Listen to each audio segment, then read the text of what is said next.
विषय Hindi. Hello everyone, आज हम देखेंगे वर्णमाला के लिए इस्तेमाल होने वाले अंग्रेजी अक्षर।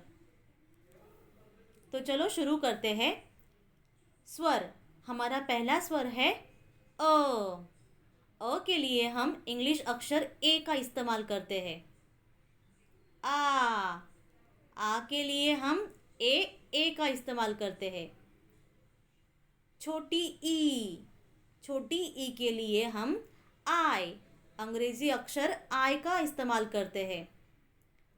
बड़ी ई के लिए हम अंग्रेजी अक्षर ई का इस्तेमाल करते हैं। उसके बाद हमारा नेक्स्ट स्वर आता है ऊ के लिए हम यू, यह इंग्लिश अक्षर का इस्तेमाल करते हैं। ऊ के लिए हम ओ यानी डबल ओ का इस्तेमाल करते हैं। हमारा नेक्स्ट स्वर है री के लिए हम आर यू, इन इंग्लिश अक्षरों का इस्तेमाल करते हैं। हमारा नेक्स्ट स्वर है ए के लिए हम इंग्लिश में ई, यह अक्षर का इस्तेमाल करते हैं। आई के लिए हम आई, इन दो लेटर्स का इस्तेमाल करते हैं। उसके बाद हमारा स्वर आता है ओ की मात्रा के लिए हम ओ, यह इंग्लिश अक्षर इस्तेमाल करते हैं। उसके बाद औ के लिए हम यू, यह दो इंग्लिश अक्षर का इस्तेमाल करते हैं। औ के बाद हमारी मात्रा आती है अंग की मात्रा। तो अंग की मात्रा के लिए हम एन, इन दो अक्षरों का इस्तेमाल करते हैं। और सबसे लास्ट हमारी आती है आहा की मात्रा।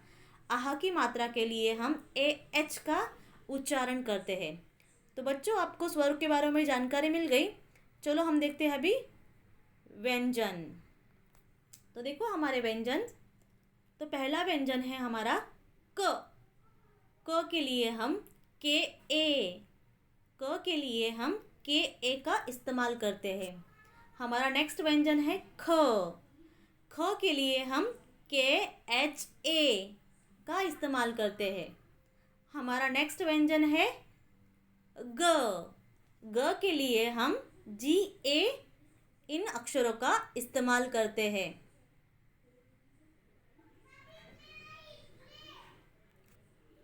ग के बाद हमारा आता है घ के लिए हम इन इंग्लिश अक्षरों का इस्तेमाल करते हैं। नेक्स्ट हमारा व्यंजन है च के लिए हम इन अंग्रेजी अक्षरों का इस्तेमाल करते हैं। उसके बाद आता है छाते का। तो छ के लिए हम CHHA का इस्तेमाल करते हैं। छ के बाद आता है हमारा ज के लिए हम JA का इस्तेमाल करते हैं। ज के बाद आता है हमारा झाड़ू का, झाड़ का। तो झ के लिए हम JHA का इस्तेमाल करते हैं। उसके बाद ट के लिए हम TA का इस्तेमाल करते हैं। उसके बाद आता है ठठेरे का। तो ठठेरे के लिए हम THA इसका इस्तेमाल करते हैं। ठ के बाद डमरू का। तो ड के लिए हम DA, इन दो अंग्रेजी अक्षरों का इस्तेमाल करते हैं। ड के बाद आता है ढक्कन का। तो ढक्कन के लिए हम DHA, इन 3 अंग्रेजी अक्षरों का इस्तेमाल करते हैं। उसके बाद आता है न के लिए हम NA का इस्तेमाल करते हैं। आफ्टर न त के लिए हम TA का इस्तेमाल करते हैं, TA। उसके बाद आता है हमारा थैली का। थैली का इसके लिए THA का इस्तेमाल होता है। उसके बाद आता है हमारा द के लिए भी हम DA का इस्तेमाल करते हैं। उसके बाद आता है हमारा नेक्स्ट व्यंजन धनुष का। तो धनुष के लिए हम DHA का इस्तेमाल करते हैं। ध के बाद हमारा नेक्स्ट व्यंजन है नल का। तो नल के लिए हम NA का इस्तेमाल करते हैं। न के बाद हमारा नेक्स्ट व्यंजन आता है प के लिए हम PA का इस्तेमाल करते हैं।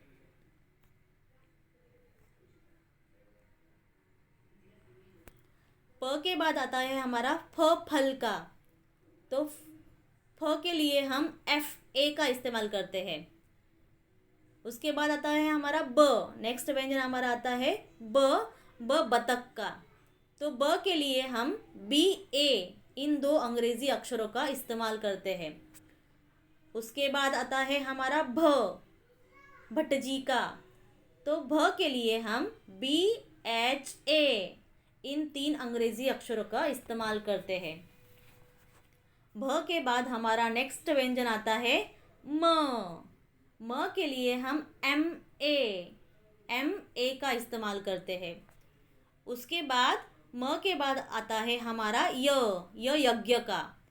तो यज्ञ का ए के लिए हम YA का इस्तेमाल करते हैं। य के बाद आता है र के लिए हम RA का इस्तेमाल करते हैं।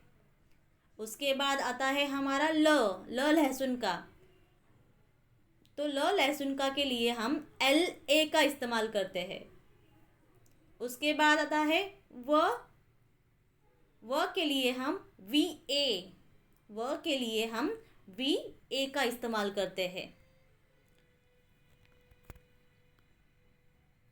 व के बाद आता है हमारा श के लिए हम SHA का इस्तेमाल करते हैं। श के बाद आता है श के लिए भी सेम SHA का ही इस्तेमाल होता है। उसके बाद आता है हमारा स के लिए हम SA का इस्तेमाल करते हैं। उसके बाद आता है हाथी का ह। तो ह के लिए हम HA इन 2 अंग्रेजी अक्षरों का इस्तेमाल करते हैं। ह के बाद हमारा नेक्स्ट व्यंजन है क्ष। ये संयुक्त व्यंजन है, ये चारों संयुक्त व्यंजन है। तो पहले क्ष के लिए हम यूज़ करते हैं KSHA। क्ष के लिए हम यूज़ करते हैं KSHA। उसके बाद आता है हमारा त्र। यह भी एक संयुक्त व्यंजन है। तो संयुक्त व्यंजन के लिए TRA त्र के लिए TRA इन अंग्रेजी अक्षरों का इस्तेमाल होता है। उसके बाद है ज्ञानेश का ज्ञ। तो ज्ञ के लिए हम DNYA का इस्तेमाल होता है। और हमारा आखिरी व्यंजन है श्र के लिए हम SHRA का इस्तेमाल होता है। बच्चों, आप इसको सीखकर आप हिंदी शब्द अंग्रेजी में पढ़ सकते हैं या हिंदी शब्दों को अंग्रेजी में कन्वर्ट करके या ट्रांसलेट करके लिख सकते हो। ये आपको लैंग्वेज लर्निंग के लिए बहुत महत्वपूर्ण है। अगर आपको वीडियो अच्छी लगे तो प्लीज़ मेरे चैनल को सब्सक्राइब करना मत भूलिए और लाइक करो, कमेंट करो। Thank you.